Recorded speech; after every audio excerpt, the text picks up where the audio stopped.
Alright, this is going to be a demonstration video on how to switch out a ribbon on one of the newer Remington portable typewriters. We're talking pretty much anything kind of post-war, and they don't make any of these spools anymore from what I understand. But you can take one of my ribbons on vintageqwerty.etsy.com and find a replacement ribbon and refill and use these instructions to change out the ribbon. So the first thing you're going to do is take off the lid, and then you got the spools here. You can see we need to pull these. You can sometimes, okay, that just pulls out. Some of these are just pulled right off. Okay, and then we're going to unthread the ribbon here.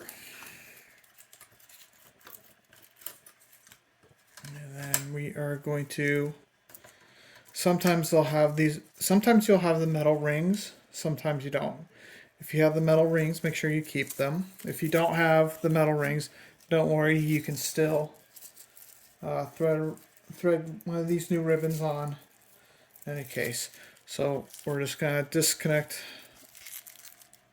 pull off the ribbon, as you can kind of see.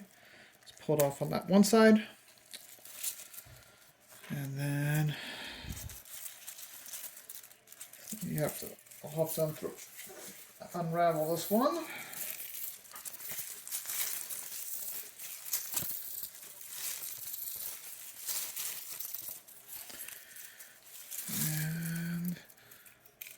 And your hands will get inky in this process, so make sure that you either use gloves, or I just wash my hands.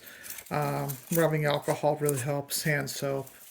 If you have some stronger stuff like goop, I'm sure that'd be fine too, as well. Doesn't matter. Oh, the sand is getting really inky. So we're throwing this out. So we have the two rings. Now we're going to use our new ribbons. We're going to open it up.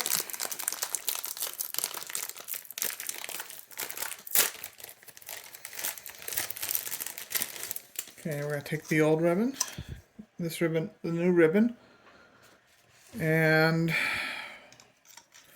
we're going to cut it right there before the eyelet over here. Okay, so we're not going to need this spool. Now, if you have the rings, you're gonna cut the ribbon again, just either way. But if you have this, you're gonna cut it after. Here, I'll show you. You're gonna cut it after the eyelet.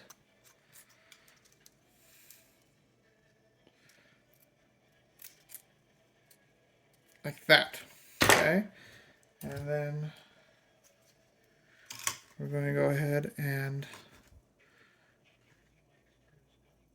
use just a little screwdriver to help kind of get in this little hook thing. And pull this ribbon. Okay, and there you can kind of see that is stuck. Okay, and then we're going to put this on the ring over here. And remember that black is going to be up, and then red is going to be on the bottom. Okay, and these rings will only fit one way in, so we're going to spool it like that, and then we're going to thread this ribbon.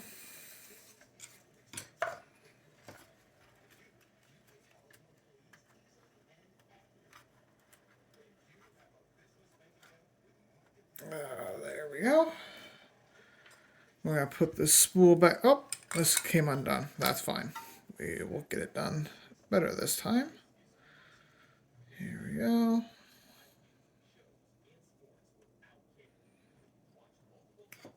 Back in. There we go. We're going to put this little cap on. Help spool. And then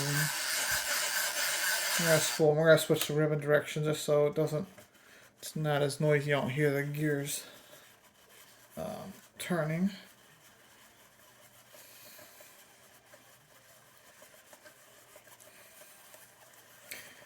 And then when we get to the eyelet on the other side, I will show you how to put the ribbon on if you don't have that metal ring, even though I have one. Just fine.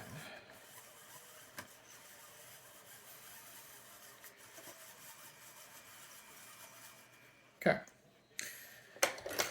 Now we're not going to use that metal ring. We're going to cut just before this eyelet, right there. Just before, right there. And we're cut. There we go. Now, we are going to take the eyelet part of it, and you'll notice on these spools, there is the big slot, and then you have a smaller little slot right there. We're going to thread the ribbon right in there with the eyelet on the other side.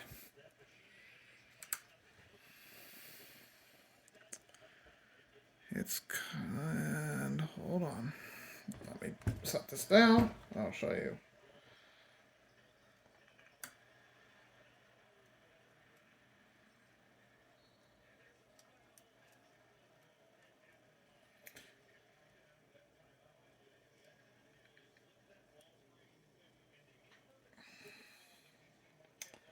Come on.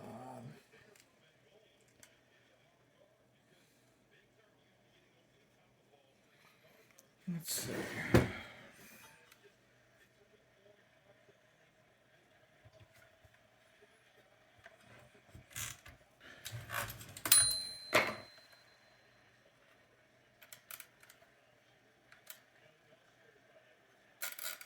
Oh, come on.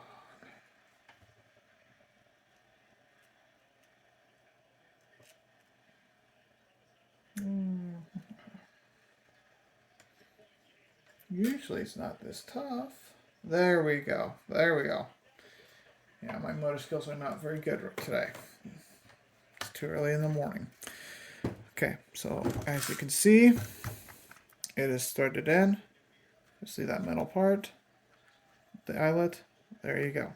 And then we're going to put the cap back in. And make sure it's a smaller slot, not the bigger one. The bigger one is how the ring is going to fit on. We put the other lid back on. Thread this in correctly.